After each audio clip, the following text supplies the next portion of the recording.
Yes, people, what's happening? Today I'm doing a West Ham video. Make West Ham great again. We have hit rock bottom.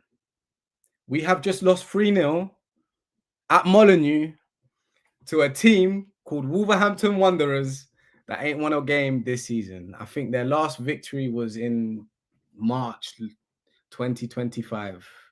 We're in big 2026 now, and we need a new energy to come forth and wash away the sins and crimes that have been committed at this club.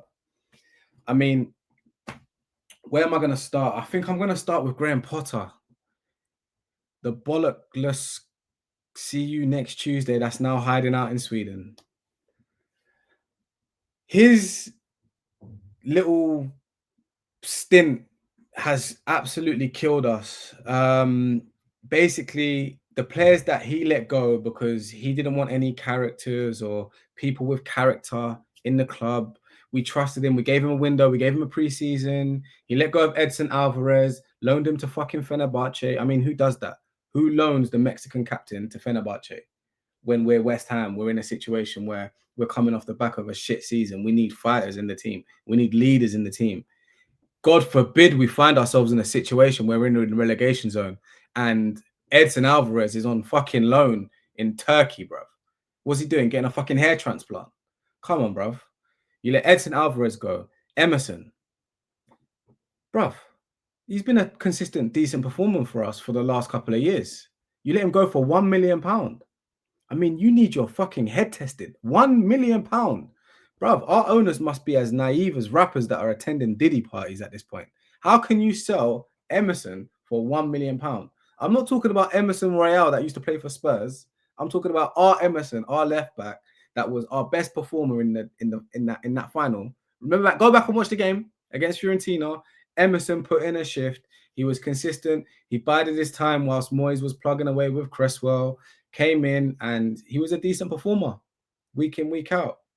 There was a lot of shit around him, but he was a decent performer, man. So to let him go for £1 million, you gotta be so stupid. It's unbelievable. It's like taking a drink from Diddy and then waking up the next morning and thinking, what the fuck happened? Like, bruv, come on, sir. Kufal, I wasn't his biggest fan, but again, these are the guys that you need when you find yourself in the predicament that we find ourselves in. These are the guys that you have around. Do you know what I'm saying? You need leaders in the team. So I think like Potter, he's got blood on his hands as far as how that whole situation was like managed over the summer. Literally like awful decision making. Him and his little boy Kyle fucking Macaulay, you can go and do one. Like I think that's got a big hand in why we are where we are. Now, there's been a lot of talk this week about Nuno sacking Nuno. I know a lot of fans are in favor of getting rid of Nuno. Nuno's made mistakes, right? But guys, I'm here to tell you that geezer needs a fucking medal of honor for taking this job. Let's have a look at the team that he had available to him on Saturday when we played Wolves. Just give me a second. Where are we? Here we are. All right.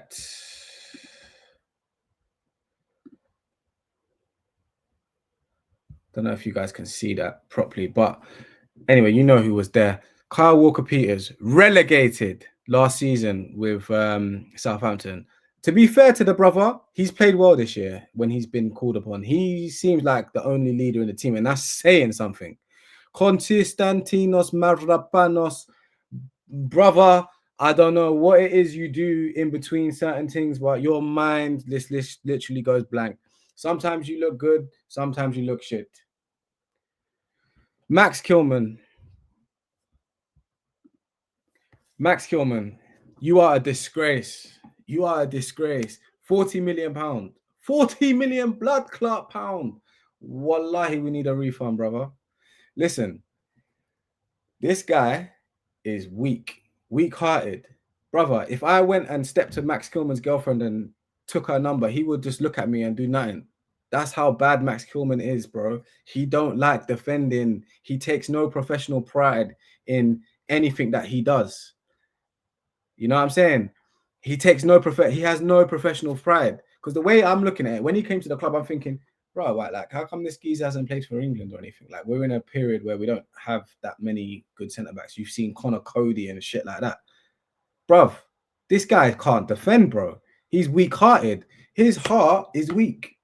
He's soft. He is soft as shit. He is soft. He's Play-Doh, bro. Anyone can come and score against Max Kilman, bro. Anyone. I could score against Max Kilman in my big old middle-aged self, dad bod and all. Give me the ball. I will turn Max Kilman and put it past on Alphonse Areola. He's a disgrace. £40 million. I don't even care. We've wasted so much money. I don't even care. Like, literally, I don't want to see that guy play for the club again. Put him in the fucking reserves. I don't even think there is reserve football anymore, so that's even better. Just put him somewhere and let him run out his contract, waste the money. Don't even give him the gratitude of going somewhere else. He's a disgrace, bro. He's a disgrace, bro. Anyway, Ollie Scarles, teenager or like 20 years old. Magassa, 21 years old, never played in the Prem. Freddie Potts, 21 years old, first season playing in the Prem. Jared Bowen. Mateus Fernandes, relegated last season. Somerville, we bought him from a relegated team, Leeds. He came from the Championship. Callum Wilson is fucking older than my nan, bro. Callum Wilson is a fucking OAP, but he's got it still up here, unlike Mavropanos. He knows his way about. He can find you a goal. But in 2025, 2026, this guy being your main striker is not acceptable. It's not acceptable. Do you even want me to go through the bench of what Nuno had? So anyway, yeah, Nuno is not without fault. Don't get this twisted. However, he signed to take over this rotten club. Okay. And I think it takes some sort of character to actually accept this job, coming off the back of Lopetegui and fucking Graham Potter and David Moyes at it. But I'm not even going to go that back far. I'm not even going to literally do all of that David Moyes stuff. Let David Moyes time play out in Everton, and we will soon see the truth about that geezer. Listen. So Nuno, I think, give him till the end of this. Not even give him to the end of the season. He signed the contract. Where do we go from here? Who are we going to bring in? It's just bollocks. We're 90% down anyway. So Nuno takes charge until the end of the season. He signed the contract. Let him damage his reputation if he doesn't keep us up, by the way, because he had since October. So if he goes down, he's coming down with us. Okay? And that's where we make West Ham great again. There's one man for the job. Michael Carrick. He knows what it takes to win and lose in the Championship. He's been there. He's managed Middlesbrough. I think he managed another team. He's experienced in that division, basically, essentially. He also is an ex-player, came through the Academy of Football, and seems like quite an intelligent bloke when I've heard him speak. He seems like he understands football, and going back to his play style, playing under Fergie, what ex-pros say about him, I think he's perfect. Because if we have one saving light, just one saving light, that saving light is the Academy of Football. Sorry, guys. The Academy of Football is our one saving light. We have a golden generation, a golden crop of players in the academy right now that can soften the blow and the pain of what we've been going through with these owners, with these players, with these managers. I'm not going to go through all of the players, but we have a team.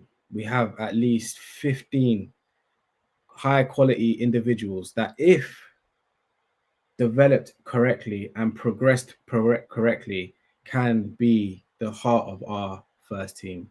And once these guys, a lot of them are West Ham boys, you know, your Potts, your Orfords, your Caseys, your Earthies. These are West Ham boys.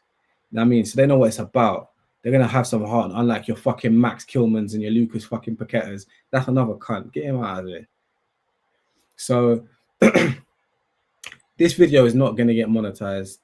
This video better be watched by West Ham fans. Hopefully, let's get this to David Sullivan, yeah, because he needs to leave. He needs to go. I'm not going to do the whole BS out shit, because there's tons of YouTube channels that cover that kind of stuff. We've had all of the protests, and you know what I mean? It's all been done. And I think actually he might get a bit spiteful, and we might end up on a Redding thing, League One, League Two. So listen, let's keep it simple, right? Nuno, back him in this window. I know it sounds crazy, right? Bring him a centre back so we can get Max Kilman out. Give him the chance to keep us up. If he does not keep us up, get rid of him. Michael Carrick come in. We've got a backbone of core of young individuals that can get us out of that division, okay? And then we build on it from here. It's a long way away, 2 years away, but it's our only hope right now. We just lost to fucking Wolves. We're probably going to lose tonight to Nottingham Forest. It's a strange club. I mean, that's another thing. You got YouTube channels calling on other West Ham fans to buy seats, to leave them empty, to boycott games. I think it was Nuno Brentford. We reap what we sow. If this is the energy that we're going to put out there, then I understand the owners need to go. I am with that. I'm fully behind getting rid of those owners. But let's have some sort of sensibility here, okay? The owners have put money into the team, but they've just mismanaged it and done it poorly. Okay, they have, it's too many what's the word? Disconnected thinking, too much muddled business. You know what I mean? How we end up with fucking Graham Potter. That was fucking Karen Brady and her brethren. Graham Potter's Karen Brady's brethren. That was the worst appointment of all time. I don't care right now if Nuno's got the worst record. This is on Potter, bro. That decision making that you did, Mads Hermansen, bro. Anyway, people, I'll be back again. We're gonna make West Ham great again, inshallah. Hopefully, God willing, please. Come on, West Ham, man.